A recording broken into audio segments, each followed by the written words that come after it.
Welcome back to A Celtic State of Mind. We have 5 contributors. I'm Paul John Dykes, but I'm also joined by JP Mason, Lawrence Conley, Laura Bradburn, Tony Haggerty. Let's have a look at that first half. I'm going to come to yourself first, Laura.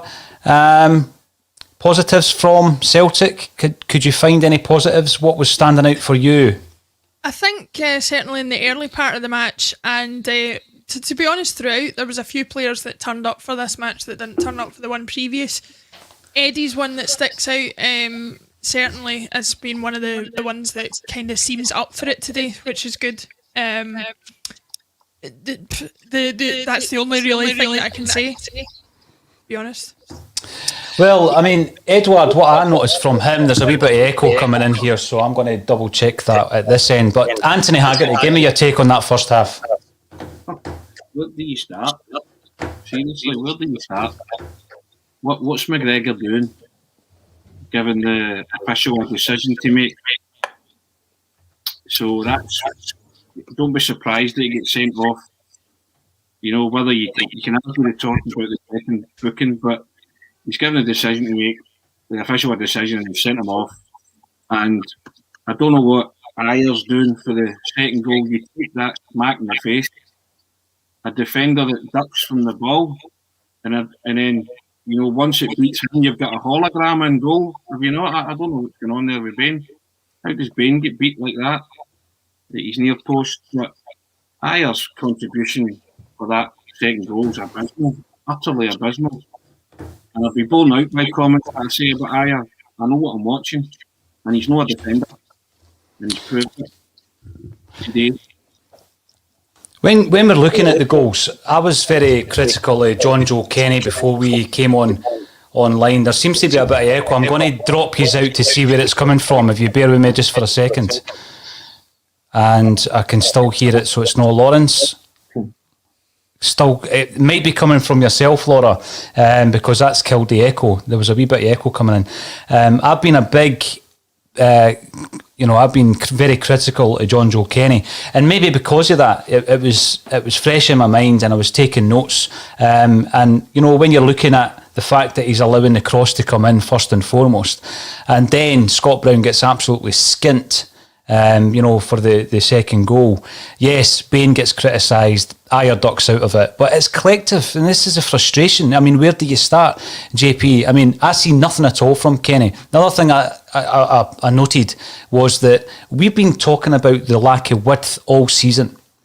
Now, John Joe Kenny gets the ball. Every single time he plays it to James Forrest, Forrest is hugging the touchline. We're talking at the very most 10 yards inside the Rangers half. He's hugging the touchline, JP, with 2 Rangers players goal side of him, and there's no movement. So he's playing the ball and standing still, which doesn't give Forrest any options whatsoever. And often, 99% of the time, except once, Forrest has to play the ball back, often to Welsh. So we're not using the width in any way, shape or form. The first time that Forrest got the ball in the top third of the park was 19 minutes into the game. Now, how can you use width when you're getting absolutely no movement from your fullbacks? To the contrary, the only width we're getting on the left is actually because Taylor is overlapping El Yunusi and giving us the width himself. Yeah, he's criticised largely amongst the Celtic fans. Do we not know how to open up this team because we're not using the width at all? Well, we'll certainly not be able to use it now. There were 10 men. I honestly don't know. I think we've looked good at times. I think Turnbull's looked clever on the ball. I just think I cannot believe we're bemoaning yet another thing going against us. I don't think that was a red card. I think the first tackle that he gave away when he fouled Kent, I think this guy Walsh, is his first game, right? It's his first derby. I just don't know why he's not had a word with him there or something like that. Just so early on, yellow card straight away, it sets the tone.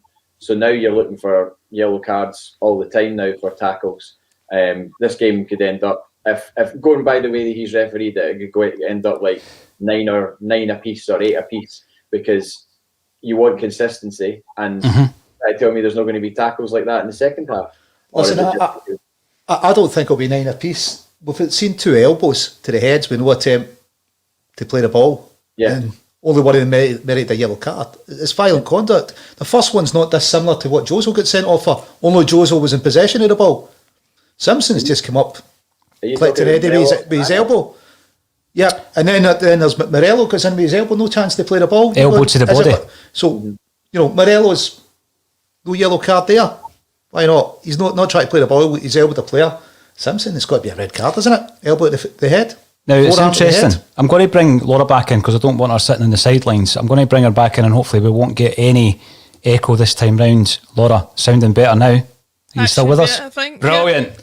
Now, there we go. Now, with regards to that, I was going to come over to Lawrence in relation to the decisions. Yeah, we've got to criticise everything that's wrong with Celtic, but also it's been a poor display by the ref. But going back to your point, JP, if he's going to be card happy, the one player I think in the Celtic side that really needs to be careful, Scott Brown. 4 or 5 times he's taken out, twice he's taken Kent out because Kent's got the pace. He's got that movement whereby we've seen it in the last game where he basically he sold him on the halfway line to set up the goal, right? And he's done that a couple of times a day. Brown's not at the races with Kent, and if he doesn't watch his cell with the standard of refereeing in the first half, Brown will be the next one that gets booked. Now, when you're looking at that, Tony, we spoke all week about Celtic being bold, John Kennedy having to be bold. We're 2-1 down at half time. I've obviously said that Celtic will win 4-2. There was a towering Ayer header for the goal, I've got to say, but he knocked it on to Eddie to score. What do? You're the manager, you're down to 10 men. We've been here before against Rangers. What do you do as the gaffer? Exactly. What do you do? Do you go and try and win this game then and bring on forwards? Or do you show up and not take a doing? Because, you don't know the way this is going to go in terms of men getting sent off as well. Mm-hmm. I get back to Cal Mack as well. It's just a lack of discipline. Regardless if you don't think he deserves to be sent off, he's gone to ground twice. Yeah. And made the referee go, it looks like 2 bookable offences. No, it's pretty telling that that's just non-McGregor's makeup, is it?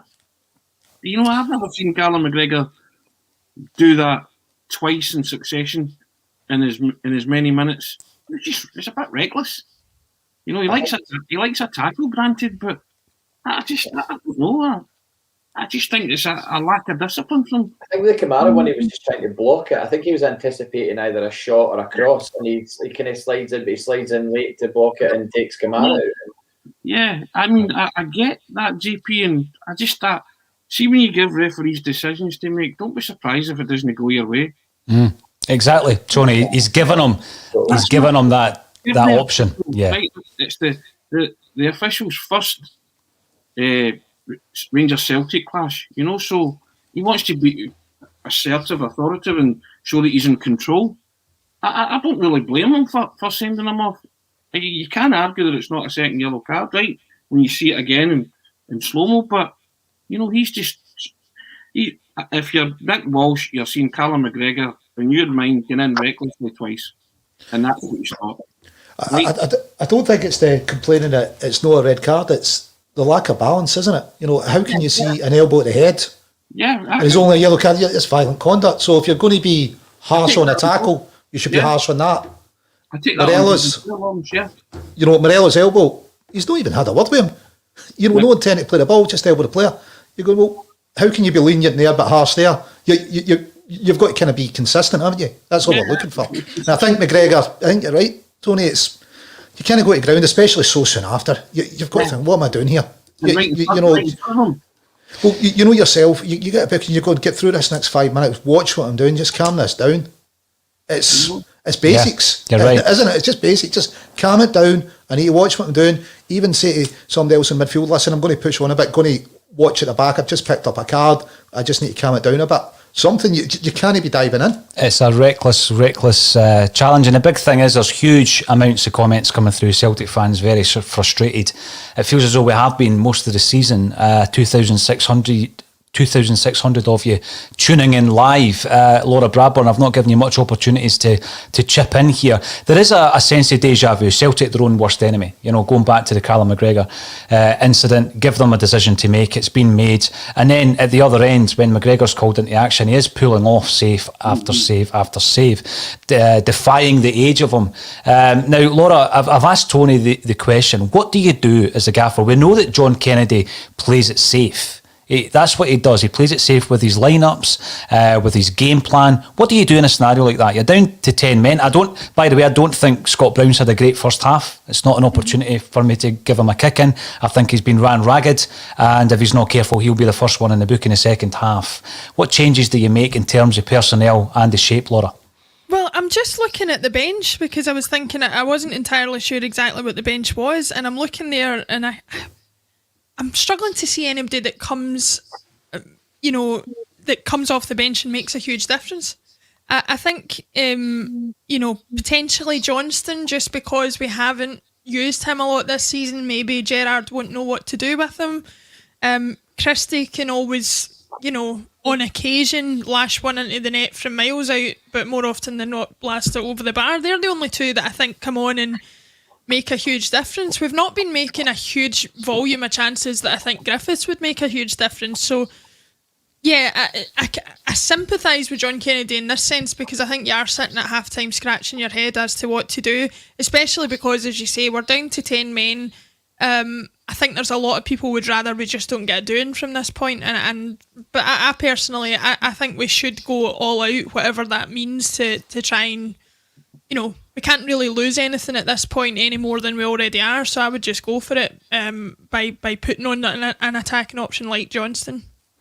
It's the 5th derby of the season. Celtic have been our own worst enemy, giving us a mountain to climb, and it's a player in Callum McGregor you wouldn't expect it from, as Tony says.